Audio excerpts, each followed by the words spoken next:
Welcome to a saint once said. The Confessions of Saint Augustine, Book 1, Chapter 6. Yet allow me to speak, though I am but dust and ashes. Allow me to speak in your merciful presence, for it is to your mercy that I address myself, not to some man who would mock me. Perhaps you too are laughing at me, but still you will turn mercifully toward me. For what is it that I am trying to say, Lord, except that I do not know whence I came into this life that is but a dying, or rather, this dying state that leads to life. I do not know where I came from, but this I know, that I was welcomed by the tender care your mercy provided for me. For so I have been told by the parents who gave me life according to the flesh. Those parents through whose begetting and bearing you formed me within time, although I do not remember it myself. The comforts of human milk were waiting for me, but my mother and my nurses did not fill their own breasts. Rather, you gave me an infant's nourishments, through them in accordance with your plan, from the riches deeply hidden in creation. You restrained me from craving more than you provided, and inspired in those who nurtured me their will to give me what you were giving them. For their love for me was patterned on your law, and so they wanted to pass on to me the overflowing gift they received from you. It was a bounty for them, and a bounty for me from them, or rather, not from them, but only through them. For in truth, all good things are from you, O God. Everything I need for health and salvation flows from my God. This I learned later as you cried the truth aloud to me through all you give me, both within and without. At that time, I knew only how to suck and be deliciously comforted, and how to cry when anything hurt my body, but no more. After this, I began to smile, at first only in my sleep, and then when I was awake. So I have been told, and I believe it on the strength of what we see other babies doing, for I do not remember doing it myself.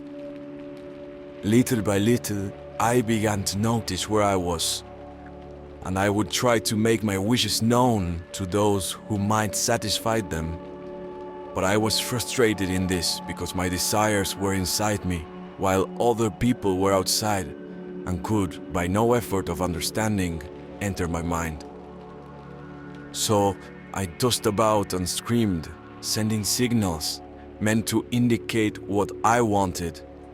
Those few signs that were the best I could manage, though they did not really express my desires.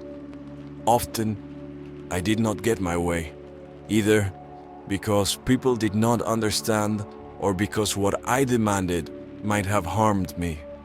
And then I would throw a tantrum because my elders were not subject to me, nor free people willing to be my slaves. So I would take revenge on them by bursting into tears.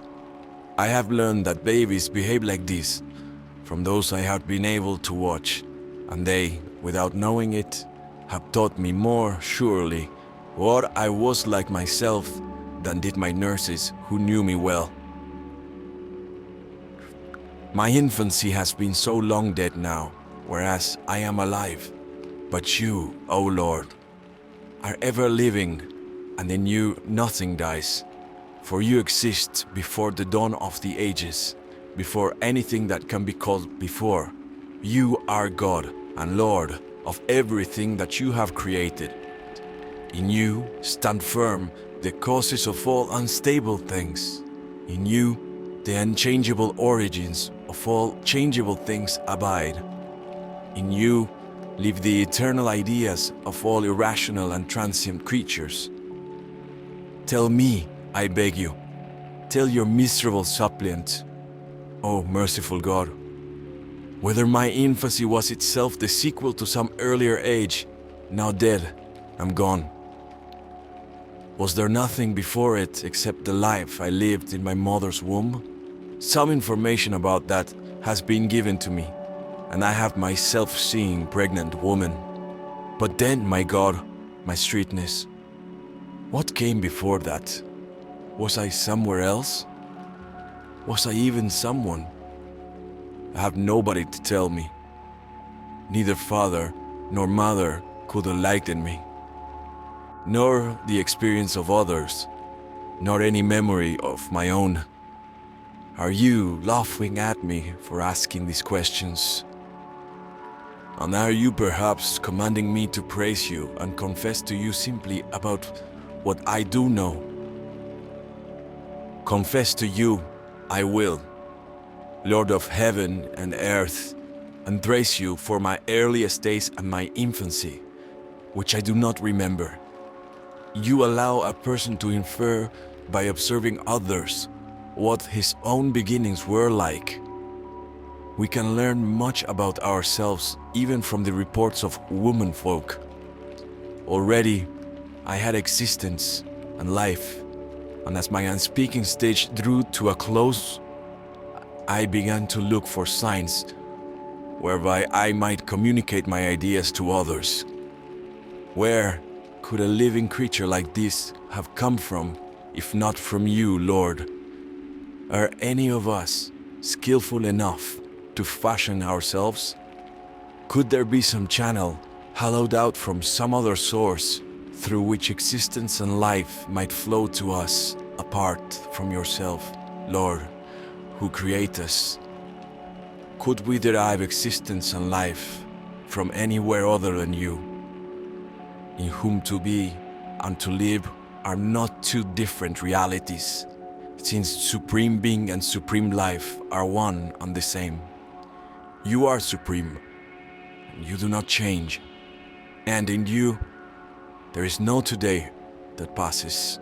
Yet in you our today does pass, inasmuch as all things exist in you, and would have no means even of passing away if you did not contain them, because your years do not fail, your years are one.